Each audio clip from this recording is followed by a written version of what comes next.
Un homme célèbre Noël en plein été, suscitant les moqueries de ses voisins, puis décède le lendemain. Après son décès, tout le monde découvre la raison choquante de son désir soudain de célébrer Noël, et les moqueurs ont beaucoup regretté.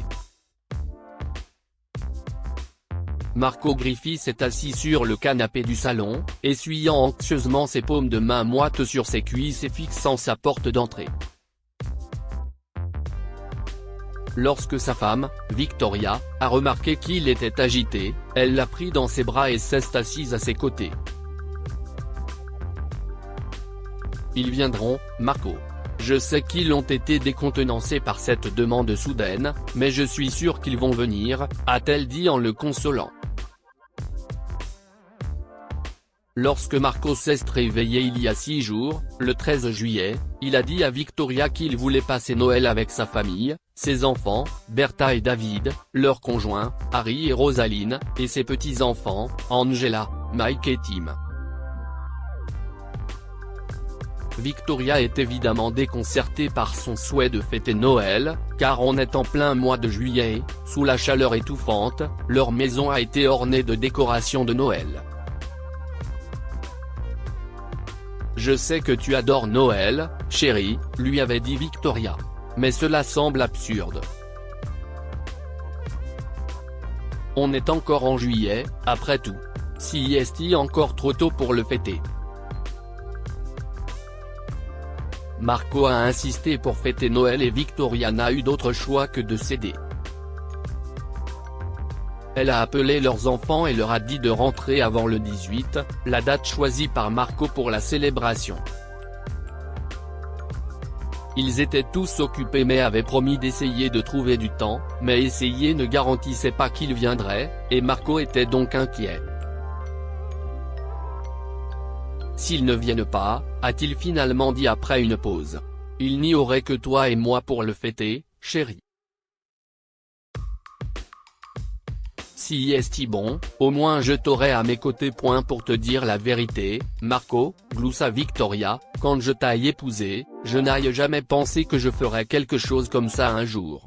Ce serait fou de célébrer Noël sous cette chaleur, mais si tu le veux vraiment, faisons-le. Merci, Victoria, a dit Marco en tenant ses mains dans les siennes. Sans toi, ma vie n'aurait aucun sens.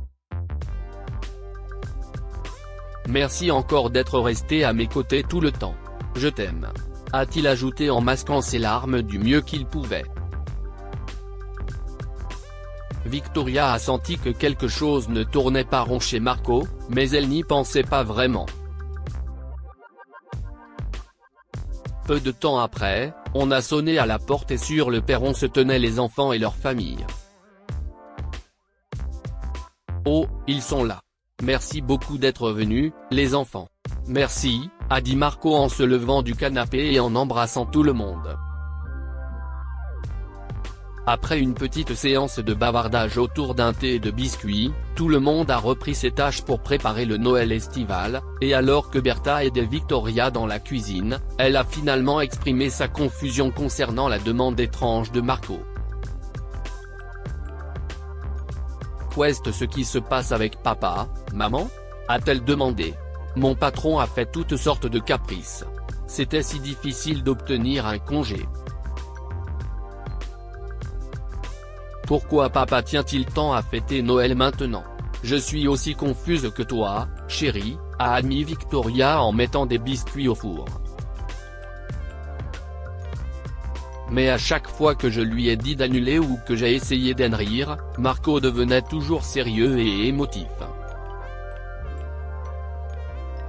Je suis curieuse de savoir ce qui se passe dans sa tête. Il n'a pas voulu me le dire, mais je sais qu'en vieillissant, les gens deviennent plus sensibles aux choses qu'ils apprécient. Ils ont peur de perdre quelque chose ou quelqu'un et veulent profiter des moments tant qu'ils sont en bonne santé. Il est possible que votre père traverse cette phase. Probablement. A gémi Berta. Mais alors que la famille de Marco compatissait à ses émotions et acceptait sa demande étrange, ses voisins se moquaient d'eux. West. Ce qui ne va pas avec cette famille? Victoria a surpris un groupe de dames au supermarché lorsqu'elle est allée s'approvisionner. Les Griffiths sont devenus fous. Tu savais qu'ils fêtent Noël maintenant? En juillet? Quoi? S'est exclamé une femme. Maintenant? Pourquoi? Je ne suis pas sûr, mais si est-il vraiment étrange. Leurs enfants sont également rentrés chez eux. Je les ai vus décorer leur jardin et leur maison. Je me demande ce qui ne va pas. Alors que ses voisins discutaient de sa famille et en riaient, Victoria se sentait embarrassée.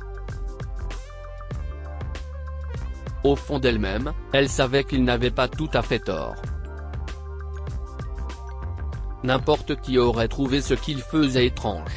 Ne voulant pas en entendre davantage, elle s'est empressée de terminer ses achats et est rentrée chez elle. Le lendemain, malgré toutes les moqueries, les Griffiths ont fêté Noël. Ils ont échangé des cadeaux, ont eu des conversations sincères et ont mangé un délicieux dîner composé de dinde, de pommes de terre rôties, de sauce au canneberge maison et, pour le dessert, de la tarte préférée de Marco avec une boule de glace à la vanille, comme il l'aimait. Ce soir-là, quand Marco est allé se coucher, il avait les larmes aux yeux. C'était le meilleur Noël que j'ai jamais eu, chérie, a-t-il dit à Victoria, en tenant sa main dans la sienne. Mon cœur est incroyablement léger aujourd'hui, incroyablement heureux. Je suis heureuse que tu sois heureux, Marco, a-t-elle répondu en souriant. Je t'assure que le prochain Noël sera encore meilleur. Malheureusement, Marco ne sera pas là le Noël suivant. Il est décédé paisiblement dans son sommeil cette nuit-là. Victoria a eu le cœur brisé lorsqu'elle a essayé de le réveiller et qu'il n'a pas réagi. Toute la famille était sous le choc, et aucun d'entre eux ne pouvait comprendre ce qui venait de se passer.